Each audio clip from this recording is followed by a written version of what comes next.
राधे राधे। जय श्री कृष्णा। प्यारी लाडो रानी के दर्शन करिए। वैष्णव और सभी को रमा एकादशी की बहुत सारी शुभकामनाएं। एकादशी व्रत ये कृष्ण पक्ष की है और उसके बाद शुक्ल पक्ष की जो आएगी देवोत्थान, वहाँ से आप सभी एकादशी व्रत प्रारंभ कर सकते हैं, क्योंकि प्रभु निद्रा से जागेंगे और शुभ कार्य प्रारंभ होंगे।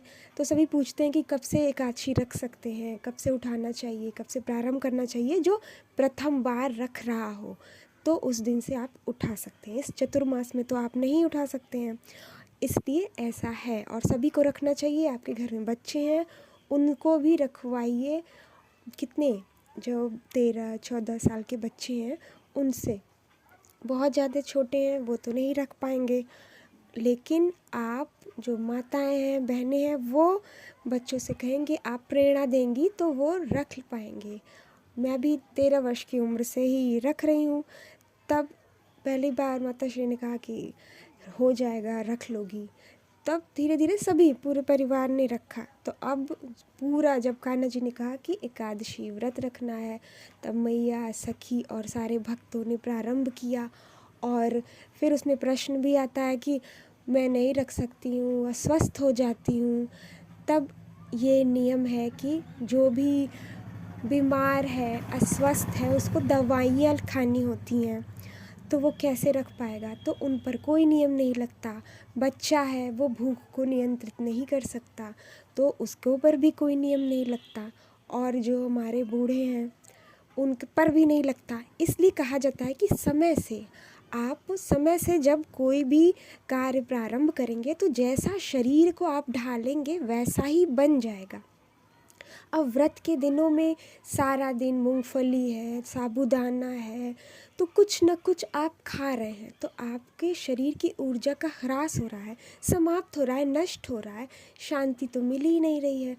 इसलिए अन्न का त्याग किया जाता है कि आपके मन को शांति मिले। भजन में, नाम जप में, प्रभु की आराधना में आपका मन लगे। और आप भोजन पे भोजन किए जा रहे हैं तो आपका मन तनिक भी नहीं लगेगा।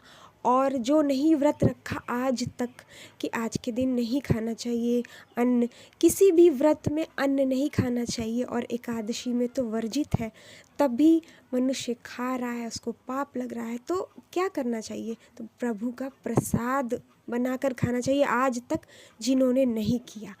और अब आगे आप सभी प्रारंभ कर दीजिए। तो बहुत से लोग कहते हैं कि अब बहुत दिनों के बाद, जब कहते हैं ना कि 4 आश्रम हैं, ब्रह्मचर्य, गृहस्थ, उसके बाद वानप्रस्थ, उसके बाद सन्यास। तब वानप्रस्थ आश्रम में पहले जाते थे, तब प्रारंभ करते थे। तो ये कलयुग का समय आया है।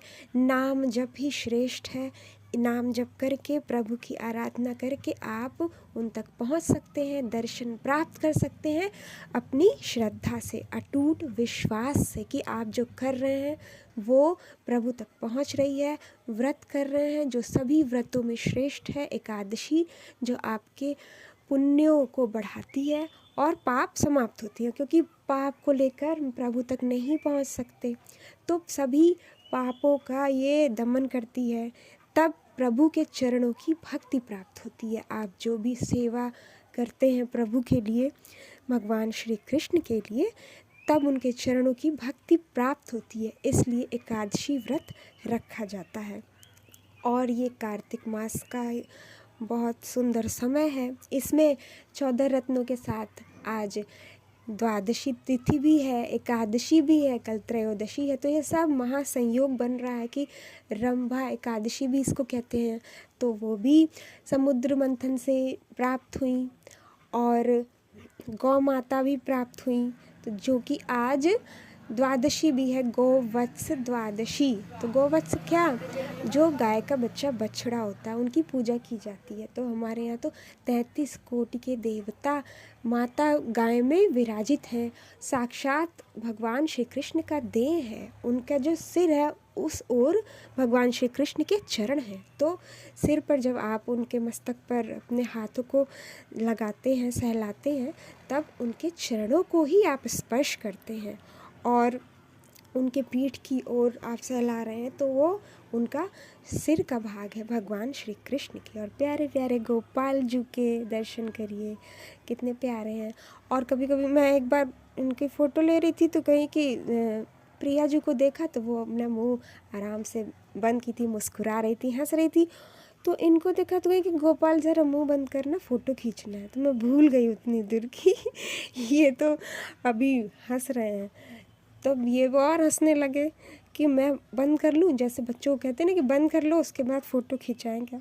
लेकिन ये नॉन स्टॉप हंसते रहते हैं और सुंदर सुंदर दांत दिखाते रहते हैं। जैसे इनकी लीला है कि ये एक चरण भी रखें तो वो लीला है। हम सभी कार्य कर रहे हैं तो इस संसार में बंध के कर रहे हैं, और ये संसार से परे इनकी लीलाएं होती हैं। जहाँ ये जा रहे हैं, जो भी जिसके साथ कर दे वो लीला बन जाती है। और अब तो लीलाओं में ही रह रहा है जो सेवक है, इनके साथ जो भी रह रहा है, मैया हैं, सखी हैं, भक्त हैं, जिनके साथ जो लीलाएं करते हैं, तब इनका सदैव सानिध्य प्राप्त होगा उस भक्त को। संसार को नहीं पता है, कोई आपको नहीं जान रहा है, कोई बात नहीं, परंतु प्रभु आपको जाने, आप उनकी भक्ति कर रहे हैं, ये आवश्यक है। तो इसलिए एकादशी व्रत अवश्य करें सभी। और जो भी आप ये नमक की वस्तुएं खा रहे हैं, इसको बिल्कुल भी ना खाएं, क्योंकि नमक आप खा रहे हैं और व्रत रख रहे हैं और स्वस्थ भी हैं, तो ये सारी चीज़ें एक साथ ना हो, इस बात का ध्यान रखें। आप जब प्रारंभ से ही कर लेंगे कि आप बाल्यावस्था से ही कर रहे हैं, 13-12 वर्ष बहुत अधिक नहीं है, उस समय आपने कर लिया, बच्चे से करवा लिया, उसको प्यार से समझाएंगे। और जब बच्चा प्रारंभ से ही करता है तो प्रेरणा आती है, तो वो स्वतः ही आगे बढ़ता जाता है। तो माताएं हैं जो कि हमारी गृह लक्ष्मी है, वही संतान लक्ष्मी है। लक्ष्मी का तो समय आ ही गया है उनकी पूजा का। तो जो माताएं जैसा अपने बच्चे को ढालती हैं वैसा ही बच्चा बनता है, संस्कार देती हैं जैसा ही। आप प्रेम से समझाइए, वो समझ जाएगा। और उसको कुछ भोजन भी दीजिए, फल दीजिए, वही उसका आहार है, क्योंकि जो फल हम खा रहे हैं वो अधिक उपयोगी है। भोजन रोज़ करते हैं, परंतु पूरे वर्ष में एक एकादशी, 2 एकादशी आप रख रहे हैं, तो अब पूरी एकादशी आप रख सकते हैं, स्वस्थ हैं तो। और अस्वस्थ हैं, बहुत से लोग कहते हैं अस्वस्थ हूँ क्या करूँ, तो दवा खा रहे हैं, कोई बात नहीं, आपका मन, आपकी श्रद्धा, आपका जप प्रभु तक पहुँच रहा है, आप जो भी फलाहार करते हैं प्रभु को भोग लगाकर तभी उसका पान करिए और प्यारे माँ के बिहारी जी के दर्शन करिए। ये इनके मुख पे ऐसा लगता है कि माखन लगाया गया है। तभी मैं कहूँ कि क्या है। और कल है धनतेरस, तो सभी जो भी प्रभु के लिए ले रहे हैं, आप अपने लिए ले रहे हैं, तो उनके श्री चरणों में समर्पित करें। और लोहे, प्लास्टिक ऐसी वस्तु ना खरीदें। सोने के आभूषण खरीद रहे हैं तो जो भी सोना है उस पर कलयुग का वास होता है, परंतु किस सोने पर, जो कि आप छल से लेते हैं, जो चोरी का होता है, उस पर कलयुग का वास होता है। परंतु फिर भी आप जो भी वस्तु खरीद रहे हैं अपने घर के लिए, बर्तन है, झाड़ू है, सोने के सिक्के हैं, चांदी के हैं, आभूषण है, जो भी है वो सभी आप प्रभु के चरणों में समर्पित करिए। उसके बाद उसका उपयोग करिए, जो भी आपके पास आभूषण है, क्योंकि आप लक्ष्मी हैं तो आभूषण भी आपको सुशोभित करता है। माता लक्ष्मी को अच्छा लगता है, प्रभु को प्रसन्नता होती है कि उनके लिए आप श्रृंगार कर रहे हैं, वो भी श्रृंगार करते हैं। और प्यारे राधा रमण के दर्शन करिए। आज ये भी बड़े शांत शांत हैं, नहीं तो सदैव इनके भी दांत दिखते रहते हैं, हंसते रहते हैं सदैव आज बड़े शांत शांत हैं। एकादशी का दर्शन है आज का, तो दर्शन करिए और सदैव प्रभु में मन लगाते रहिए। और जो आप व्रत रख रहे हैं वो प्रभु की प्रसन्नता के लिए रख रहे हैं। और जगन्नाथ जी में तो एकादशी उल्टी है, वहाँ तो एक चावल खाते हैं आज के दिन महाप्रसाद में दिया जाता है।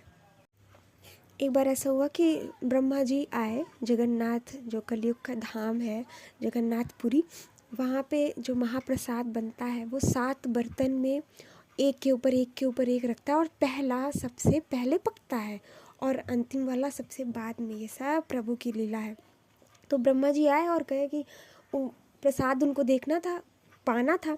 तो जितना भी प्रसाद होता है, जितने भी लोग पा लेते हैं, उसके बाद समाप्त हो जाता है, एक भी दाना नहीं बचता है, व्यर्थ कभी नहीं होता। तो पत्तल पे जो हम लोग खाते हैं वो वहीं रखा था और उस पे दाने थे। तो ब्रह्मा जी उसको लेकर चाटने लगे। तो ये देखकर एकादशी मैया बहुत ही परिहास करने लगी, हंसने लगी कि ये देखो जूठा खा रहे हैं ब्रह्मा जी होके। तब जगन्नाथ जी तो तत्काल ही प्रकट हो जाते हैं और तत्काल ही कुपित होते हैं कि मेरे महाप्रसाद पे ये परिहास कर रही, हंस रही हैं। तो एकादशी को उल्टा टांग देते हैं। तो उल्टा टांग देने का ये अर्थ है कि जहाँ पे सभी मंदिरों में आज के दिन चावल नहीं दिया जाता है, महाप्रसाद में अन्न है, वहाँ जगन्नाथपुरी में आज के दिन खिचड़ी और चावल का भोग लगता है। तो ये एकादशी उल्टी है। जो महाप्रसाद आपके समक्ष आ गया, आप उसको प्रभु का आदेश मानिए, उनकी आज्ञा मानिए, जो भी सहज भाव से आपको प्रसाद पाने को मिल रहा है। अब जगन्नाथपुरी जाएं और एकादशी का दिन हो और प्रसाद मिले तो उसको अवश्य पाइए, क्योंकि प्रभु के कभी आप श्रद्धा से उनके साथ हैं, भक्ति कर रहे हैं, उनको स्मरण कर रहे हैं, तो वो सदैव मान रखते हैं। कभी ऐसा कोई नहीं कुछ होगा जिससे आपको मन में ये आए कि आज ऐसा हो गया।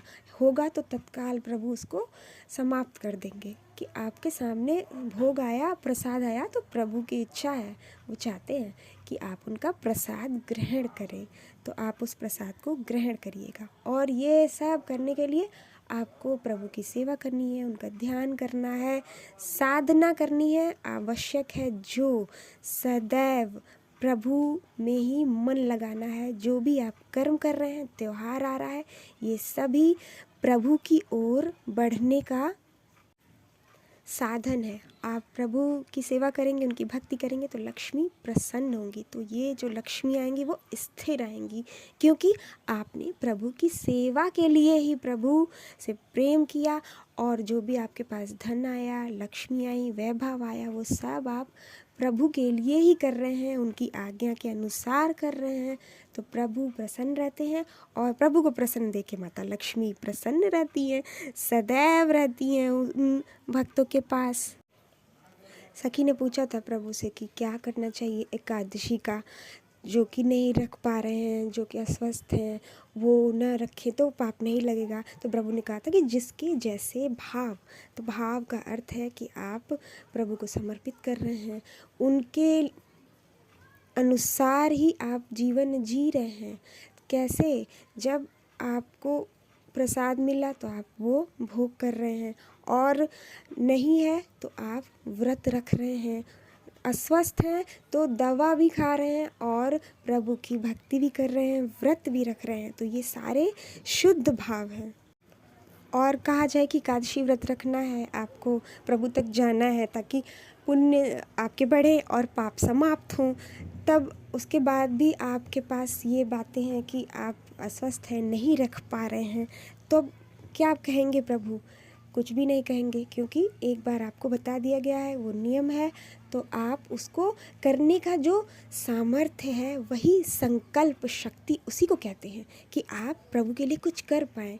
तो जब आप भक्ति करेंगे, उनका नाम जप करेंगे, तो पाप आपके कम होते जाएंगे, तो संकल्प शक्ति बढ़ेगी कि आप कोई भी कार्य प्रभु के लिए करेंगे। और नहीं करने का कोई भी ऐसा नहीं है कि नहीं कर पाएंगे, आप कर लेंगे। यही संकल्प शक्ति है जो बढ़ती है जब प्रभु के लिए भक्ति करते हैं, सेवा करते हैं और उनकी प्रसन्नता को सदैव ध्यान में रखते हैं। तो सभी कार्य प्रभु सहज भाव से पूर्ण करवाते भी हैं और आप भी करने का साहस दिखाते हैं। ठीक, तो भक्ति करते रहिए और आपका मन शुद्ध होता जाएगा। जितनी ही अधिक प्रभु की भक्ति करेंगे, उनका नाम जपेंगे। कहते हैं क्योंकि प्रभु तो मन में है, हृदय में है, वो सब जान रहे हैं आप किस भाव से कब क्या करते हैं। तो बहुत सारा प्रेम। जय श्री कृष्णा। राधे राधे।